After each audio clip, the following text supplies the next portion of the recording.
बबुआ इस जिंदगी में ना चार बातें याद रखना। इस पूरे जिंदगी में चार बातें याद रखना। कुर्सी को देखे हो, कुर्सी को, कुर्सी के ना बबुआ चार पैर होते हैं।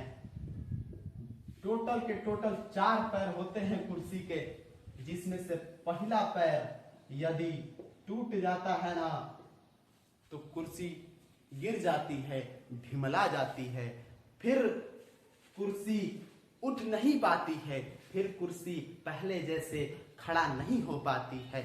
तुम्हारा जो परिवार है ना, वो परिवार ना इसी कुर्सी के जैसा है। यह कुर्सी जो है ना उसी कुर्सी के जैसा है। परिवार के भी ना चार पैर होते हैं, टोटल के टोटल चार पैर होते हैं। इस परिवार का पहला पैर जो होता है ना, पहला पैर वो होता है बाप। तुम्हारा जो बाप है ना वो इस परिवार का पहला पैर होता है। यदि बाप टूट जाता है ना तो परिवार गिर जाता है, ढिमला जाता है।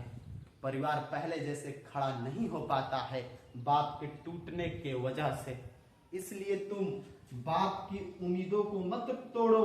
तुम्हारा जो बाप तुमसे उम्मीद लगा कर रखा है ना, उस उम्मीदों को मत तोड़ो, क्योंकि ये जैसे ही उम्मीद टूटता है तुम्हारा बाप टूटता है। अब जब तुम्हारा बाप टूट जाता है ना तो तुम्हारा परिवार टूट जाता है। इसलिए अपनी बाप की कदर करो, इस बाप की अहमियत को समझो, क्योंकि ये बाप ना रहना तो तुम्हारा परिवार टूट जाता है, गिर जाता है। इसकी अहमियत को जानो और इससे कभी जबान लड़ाना भी मत। इस दुनिया में जितने भी औलाद हैं, चाहे वो कोई भी औलाद क्यों ना हो, बाप से आजकल जबान लड़ा रहे हैं, लेकिन इस बाप से ना जबान कभी लड़ाना मत, कभी भी मत लड़ाना।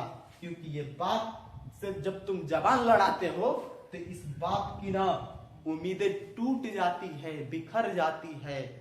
जब इस बाप की उम्मीदें टूट जाती है, बिखर जाती है ना, तो ये बाप ना टूट जाता है। और जब ये बाप टूटता है ना तो तुम्हारा परिवार गिर जाता है, ढिमला जाता है।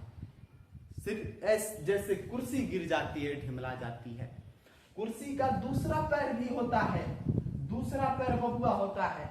जब दूसरा पैर कुर्सी का हट जाता है, खराब हो जाता है, तो कुर्सी और ज्यादा गिर जाती है, और ज्यादा ढिमला जाती है। फिर वो उसको कितना भी उठाए वो उठ नहीं पाती है। वो कितना भी चाहे कुर्सी कि मैं पहले जैसे उठकर खड़ा हो जाऊं, लेकिन उठ नहीं पाती है कुर्सी। परिवार का भी दूसरा पैर ना माँ होती है। परिवार जो है ना वो तुम्हारा कुर्सी के जैसे है। परिवार का दूसरा पैर माँ होती है। जब माँ का साया हट जाता है ना परिवार से, जब माँ का साया परिवार से हट जाता है ना तो परिवार उजड़ जाता है।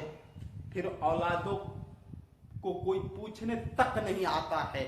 जब माँ का साया हट जाता है ना तो औलादों पे लोग थूकते हैं लोग। औलादों को कोई पूछता नहीं है। इसलिए अपनी माँ का दिल तुम कभी मत दुखाओ बबुआ। माँ का दिल तुम कभी मत दुखाओ, क्योंकि अगर तुम माँ का दिल दुखाओगे ना तो माँ टूटेगी, माँ रोएगी। और जब माँ रोएगी ना तो परिवार उजड़ जाएगा, परिवार से साया हट जाएगा। बिन छत का तुम्हारा परिवार हो जाएगा, बिन साये का तुम्हारा परिवार हो जाएगा। जिस परिवार को कोई पूछता नहीं है, सिर्फ और सिर्फ टूटता है। और जब औलादों पर से माँ का साया हट जाए ना तो औलाद बर्बाद हो जाते हैं, औलाद बर्बाद हो जाते हैं। ये बाप जो है पहला कुर्सी है। पहला कुर्सी ना टूटने से पहले ये उम्मीद रखा रहता है कि मैं जब टूटूंगा ना, मैं जब टूटूंगा तो मेरी बीवी ना यानी माँ ना मेरी औलादों को संभाल कर रखेगी, मेरी औलादों को ठीक ठाक से रखेगी। अब माँ सोचती है ना कि मैं ना अपनी औलादों को के ऊपर से कभी साया ना हटाऊं, क्योंकि मेरे औलाद उजड़ जाएंगे, मेरे औलाद उजड़ जाएंगे। इसलिए माँ कभी अपने साया अपने औलादों पर से नहीं हटाती है, लेकिन तुम लोग अपनी माँ का दिल दुखा देते हो, अपने बाप की उम्मीदों पे पानी छिड़क देते हो, जिससे बाप टूटता है तो परिवार गिर जाता है, ढिमला जाता है। माँ टूट जाती है, माँ हट जाती है, माँ का दिल दुख जाता है तो परिवार से साया हट जाता है, औलादों पर से साया हट जाता है। इसलिए माँ की कदर करो, बहुत ज्यादा माँ की कदर करो। ये जो बाप है ना, इससे ज्यादा माँ की कदर करो, क्योंकि माँ साया बनकर हमारी साथ रहती है, और उसी साया के वजह से ना कोई हमको थूकता नहीं है, कोई औलादों को थूकता नहीं है, सबरे औलादों को लोग इज्जत करते हैं। कुर्सी का तीसरा पैर जो होता है ना बबुआ, वो तीसरा पैर ना जब खराब हो जाता है, जब उसमें कीड़े लग जाते हैं, तो तीसरे पैर को ना माँ और बाप समझाते हैं, इसको दवा देते हैं कि तुम में कीड़ा ना लगे, तुम में कीड़ा ना लगे। परिवार का भी तीसरा पैर होता है ये बेटा। ये बेटा जो होता है ना बबुआ, वो परिवार का तीसरा पैर है। इसको जब बीमार हुआ, तकलीफें हुई, खराब हुआ, तो माँ बाप इसको दवा देते हैं, अच्छा करते हैं, ठीक करते हैं। लेकिन इस तीसरे कुर्सी का भी काम है, इस तीसरे कुर्सी का पैर का भी काम है, क्योंकि यह कुर्सी का तीसरा पैर ना सपोर्ट बन के खड़ा रहता है, कि मैं अगर सपोर्ट बन के रहूंगा ना, तो मेरे माँ बाप जो है, मेरे पहली कुर्सी, दूसरा कुर्सी जो है ना, वो कुर्सी को अच्छा रखेगा, ठीक ठाक रखेगा। यह तीसरी कुर्सी का पैर कहता है। तीसरा कुर्सी का पैर परिवार का, तीसरा कुर्सी का पैर परिवार का तीसरा पैर बेटा होता है, जो सपोर्ट में होता है, जो माँ के सपोर्ट में होता है, जो बाप के सपोर्ट में होता है। ये जब रहता है ना, तो माँ बाप फक्र करते हैं कि चलो एक है मेरा बेटा जो सपोर्ट में खड़ा है। कल यदि मैं बुढ़ा हो जाऊं तो मेरा सपोर्ट करेगा मेरा सपोर्ट। कल मैं जब ढिमलाने लगूं, कल मेरे शरीर में जान न रहे, ये बाप कहता है, ये माँ कहती है कि जब मेरे शरीर में जान न रहे, हू बना रहे, तो मेरा बेटा सपोर्ट में है ना, तीसरा कुर्सी का पाया बन के, तीसरा कुर्सी का पैर बन के मेरा बेटा सपोर्ट में है ना मेरे, वो मुझे खड़ा करेगा, वो मुझे देखेगा। बुढ़ौती में जब मैं मुझ में ताकत न रहेगी, वो मेरा सपोर्ट बन के खड़ा रहेगा। तो तुम उस लायक बन जाओ, पढ़ लिख कर उस लायक बन जाओ कि तुम सपोर्ट कर सको अपनी माँ बाप को। तुम्हारा काम है सपोर्ट करना, जबान लड़ाना नहीं, माँ का दिल दुखाना नहीं, बाप की उम्मीदों पे पानी छिड़कना नहीं। तुम्हारा सिर्फ काम है सपोर्ट करना, सपोर्ट में खड़ा रहना। कुर्सी का चौथा पैर होता है ना बबुआ, चौथा पैर, वो जब खराब हो जाता है, वो जब नष्ट हो जाता है, तो कुर्सी पूरी तरीके से बर्बाद हो जाती है, पूरी तरीके से बर्बाद हो जाती है। फिर कुर्सी, यानी कि कुर्सी मर ही जाती है, फिर कुर्सी में कुछ बचता नहीं है। परिवार का चौथा पैर बेटी होती है बबुआ। ये जो बेटी होती है ना, ये चौथा पैर है। इसका काम है ना, घर में जो भी चीजें हो, जो भी काम हो, जो भी कुछ हो घर में, उसको सजा कर रखना, उसको संवार कर रखना, उसको अच्छे से रखना, उसको बेहतर से रखना, ताकि मेरी माँ पे ज्यादा लोड ना आए, मेरा बाप आए तो आसानी से मेरे सजाए हुए घर में रह सके। चौथे कुर्सी का काम, चौथे कुर्सी का चौथे पैर का काम होता है बबुआ, ये बेटी होती है। परिवार की चौथी कुर्सी बेटी होती है, जिसका काम है परिवार में जितने भी चीजें हैं, परिवार में जो भी चीज है, उसको सजा कर रखना, उसको संवार कर रखना, उसको अच्छे से रखना, ताकि माँ पे मेरे ज्यादा लोड ना पड़े, और बाप आए तो उस परिवार में थोड़ा सुकून से रह सके, अच्छे से रह सके। तो तुम अपनी जिम्मेदारियों को समझो ना, तुम अपनी जिम्मेदारियों को समझते नहीं हो, माँ बाप से जबान लड़ा देते हो, माँ बाप का दिल दुखा देते हो।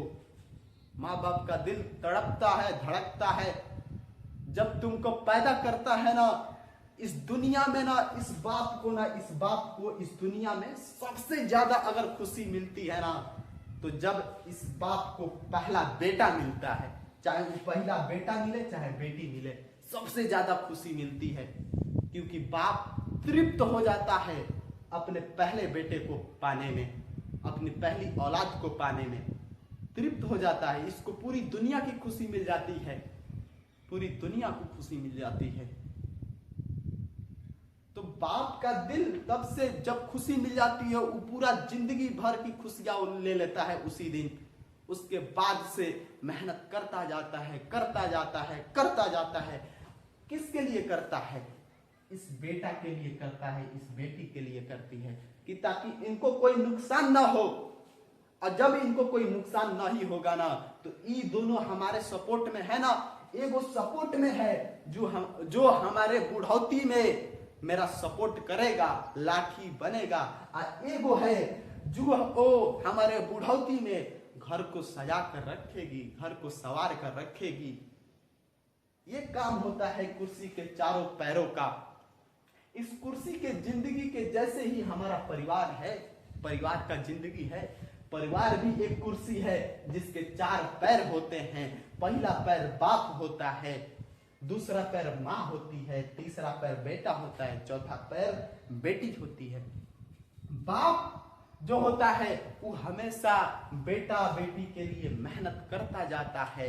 और इस बाप जब हट जाता है ना, बाप जब टूट जाता है ना तो परिवार टूट जाता है बबुआ, परिवार टूट जाता है, परिवार गिर जाता है, ढिमला जाता है। इसलिए अपनी बाप की कदर करो, बाप को तोड़ो मत। बाप की जो उम्मीदें हैं उसको पूरा करो, बाप की उम्मीदों पे पानी मत छिड़को, पानी बिल्कुल मत छिड़को। परिवार का दूसरा पैर होता है ना, परिवार का दूसरा पैर माँ होती है, जिसका साया अगर औलादों पर से हट जाए, जिसका साया परिवार पर से हट जाए तो उस परिवार को कोई पूछता तक नहीं है, उस औलादों को कोई पूछता तक नहीं है। उस औलादों पे सब कोई थूकता है, थूकता है, थूकता है। इस बात को याद रखो। इसलिए अपनी माँ का दिल कभी मत दुखाओ, कभी माँ का दिल दुखाना ही नहीं है। और माँ की कदर बाप से ज्यादा करनी है, क्योंकि बाप अगर कभी कभार ना रहे ना तो माँ तुम लोगों को परवरिश कर देती है, माँ तुम लोगों को बाप की कमी महसूस नहीं होने देती है। इसलिए माँ का दिल कभी मत दुखाओ। जब इन दोनों कुर्सी में जान रहेगा ना तो तुम में जान रहेगा, तुम में हिम्मत रहेगी। क्योंकि तुमको जो तकलीफें होती है वो यही दोनों देखते हैं। तुमको जो दिक्कतें आती है वो तुम्हारा बाप देखता है, तुम्हारा माँ देखती है। इसलिए अपने बाप माँ को समझो, जानो। बाप माँ की दिल मत दुखाओ, उनको पीड़ा मत दो। और तुम्हारा काम क्या है? परिवार का तीसरा पैर, तीसरा पांव बेटा होता है। बेटा का काम है सपोर्ट वाला। यह सपोर्ट बनकर परिवार में खड़ा रहे, सपोर्ट बन के रहे, ताकि परिवार खड़ा रहे हो सके, परिवार खड़े होकर जी सके, अपनी जिंदगी चला सके। इसका काम है सिर्फ सपोर्ट। अगर बाप बुढ़ौती में है, बाप को बुढ़ौती में जांगत नहीं है एक लोटा पानी पीने का अपने हाथों से, तो ये सपोर्ट करता है कि बाप कहता है बाबूजी बैठा, हम लावतनी पानी। बेटा का काम होता है सपोर्ट करना, जबान लड़ाना नहीं, बेइज्जती करना नहीं, सपोर्ट करना बेटा का काम होता है। बेटी परिवार की चौथी पांव बेटी होती है। बेटी का काम है सजाना संवारना, परिवार को सजाना संवारना। परिवार के अंदर जो भी चीज है, जो भी काम है, उसको सजाना संवारना, ताकि इस बेटी के माँ के ऊपर ज्यादा लोड ना हो, ज्यादा लोड ना आए और परिवार सुंदर दिखने लगे। अच्छा दिखने लगे, परिवार की सामान्य चीजें अच्छी दिखने लगे, ताकि उस परिवार में बाप आए ना तो बाप को थोड़ा सुकून मिल सके, थोड़ी राहत मिल सके। ये बेटी का काम होता है। इन जिम्मेदारियों को समझो। अब नहीं समझोगे तो कब समझोगे? पूरी दुनिया को, पूरे दुनिया में जितने औलाद है ना, उन सबको ये जिम्मेदारियां पता नहीं है, जिसके वजह से परिवार में सुकून नहीं है, शांति नहीं है। इसको समझो, तुम इसको जानो। और इस बात को कोई नहीं बताता है, कोई स्कूल नहीं बताता है, कोई यूनिवर्सिटी नहीं बताती है, कोई पंडित पुरोहित नहीं बताते हैं, कोई मौलाना नहीं बताता है। तो इस बात को समझो। ये बात मैं बता रहा हूं और ये बात 100% सत्य है, 100% सत्य है, क्योंकि मैंने महसूस किया है, मैंने देखा है, मैंने जाना है, मैंने लोगों के नजरों में देखा है, खुशी का आलम भी देखा है, गम का भी आलम देखा है, मैंने देखा है, इसलिए मैं बता रहा हूं। अधिकतर लोग इन चीजों को नहीं देखते हैं, इन चीजों को हल्के में ले लेते हैं। यहां पढ़ने आते हो तो इन बातों को सीखना, पढ़ने से भी ज्यादा इन बातों को सीखना जरूरी होता है, क्योंकि अनपढ़ लड़का भी, अनपढ़ आदमी भी राजा बन जाता है। काहे बन जाता है? क्योंकि उस अनपढ़ आदमी के पास ये चीजें होती है, ये परिवार की पता होता है कि परिवार में क्या क्या चीजें होती है। अनपढ़ आदमी को भी पता होता है। पढ़ा लिखा कोई जरूरी नहीं है। मैं तो कहता हूं कि तुम पढ़ो ही मत पढ़ो, क्या कर लोगे पढ़ लिख कर? पढ़ो ही मत, लेकिन इन बातों को समझो, इन बातों को जानो, क्योंकि ये पढ़ाई से भी बहुत अहमियत वाली चीजें हैं। तुम्हारा पढ़ाई, तुम्हारा किताबी पढ़ाई तुमको ये नहीं सिखाता है, लेकिन ये पढ़ाई से भी बहुत अहमियत चीजें हैं। इस दुनिया में पढ़ाई से कीमती अगर कोई चीज है तो वो यही है, वो यही है, और इससे ज्यादा कीमती और कोई चीज नहीं है। इस दुनिया में ना कोई गुरु कीमती है, ना कोई भगवान कीमती है, ना कोई पंडित कीमती है, ना कोई मौलाना कीमती है, ना ही कोई धर्म कीमती है। धर्म से भी ऊपर, भगवान से भी ऊपर, अल्लाह से भी ऊपर, पढ़ाई से भी ऊपर अगर कोई चीज है तो वो ये है वो चीज जिसको तुम नहीं समझते हो, हल्के में लेते हो। तो इन बातों को जानो, इन बातों को समझो। यही जिंदगी की बातें, यही बातें तुम्हारी जिंदगी को सुशील बनाती है, अच्छा बनाती है, बेहतर बनाती है, तुम्हारे जिंदगी में खुशियां लाती है। अगर तुम इन बातों को समझ गए बबुआ, तो अगर इन बातों को ना समझे, इन बातों को बिना समझे अपनी जिंदगी जीते गए, जीते चले जाओगे, तो तुम्हारे जिंदगी में कभी खुशियां आ ही नहीं सकती, कभी खुशियां नहीं आ सकती है। ये मेरा गारंटी है, ये मेरा दावा है कि कभी खुशियां आ ही नहीं सकती है। खुश वही हो सकता है जो इन बातों को जानता हो। ये मंत्र है, ये रामबाण है, ये रामबाण है, ये मंत्र है। परिवार को चलाना, अपने आप को बेहतर बनाना, अपने आप को अच्छा बनाना, अपने आप को अच्छे बनाने का यही मंत्र है। इसको समझो, इसको जानो। इसके बिना जिंदगी अधूरी है। तुम लाख पढ़ाई कर लो, तुम 100% में 100% लाओ, कोई फर्क नहीं पड़ने वाला है। अगर तुमको ये पता ना हो तो, ये तुमको पता ना हो तो ये तुम्हारी 100% में 100% लाया हुआ नंबर बेकार है बबुआ, बेकार है, बिल्कुल बेकार है। फिर भी तुम अनपढ़ कहलाओगे, और मैं उसी आदमी को अनपढ़ कहता हूं। मैं कहता हूं उसी आदमी को अनपढ़, जाहिल, गंवार, जो इन बातों को नहीं समझता है, जो इन बातों को नहीं समझता है, वो जाहिल है, गंवार है, अनपढ़ है। चाहे उसका 90% में 90% आया हो या 100% में 100% आया हो, फिर भी वो अनपढ़ है, गंवार है, अगर जो इन बातों को न समझे तो। इसलिए इन बातों को समझो। पढ़ाई से भी ज्यादा ये बातें जरूरी है। खान सर कहते हैं या ओझा सर कहते हैं या कोई भी कहता है, तुम्हारे बाप माँ भी कहते हैं कि पढ़ाई बहुत जरूरी है, पढ़ाई बहुत जरूरी है। जाकर उनसे कहना कि पढ़ाई जरूरी नहीं है, पढ़ाई से भी ज्यादा जरूरी ये चीजें हैं। ये चीजें जानना पड़ेगा, ये चीजें समझना पड़ेगा जो अक्सर लोग नहीं समझते हैं, बिल्कुल नहीं समझते हैं। तो इन बातों को समझो, इन बातों को जानो और इस मकसद से तुम अपना पढ़ाई करो, इस मकसद से तुम अपना पढ़ाई करो, तुम कुछ बनो और इस मकसद से तुम अपना जिंदगी जियो।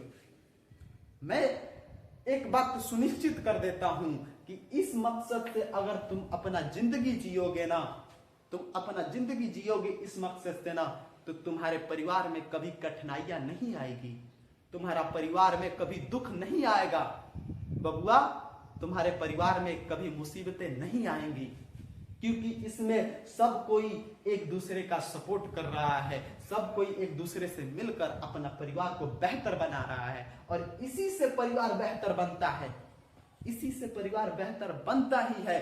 और कोई इस दुनिया में कोई नॉलेज नहीं है, कोई ज्ञान नहीं है जो परिवार को बेहतर बना सके। इसके बजाय यही है जो परिवार को सुंदर बनाता है, सुशील बनाता है, अच्छा बनाता है, उसमें खूबसूरती लाता है। ये तुम कितना भी कर लो, खूबसूरती तुम्हारे परिवार में नहीं आने वाली है। पढ़ाई तुम कितना भी कर लो, खूबसूरती तुम्हारे परिवार में नहीं आने वाली है, बिल्कुल नहीं आने वाली है। लेकिन ये तुम कहिए तो तुम्हारे परिवार में खुशियां जरूर आएगी, तुम्हारे परिवार में आनंद जरूर आएगा, तुम्हारा परिवार खुशहाल जरूर रहेगा।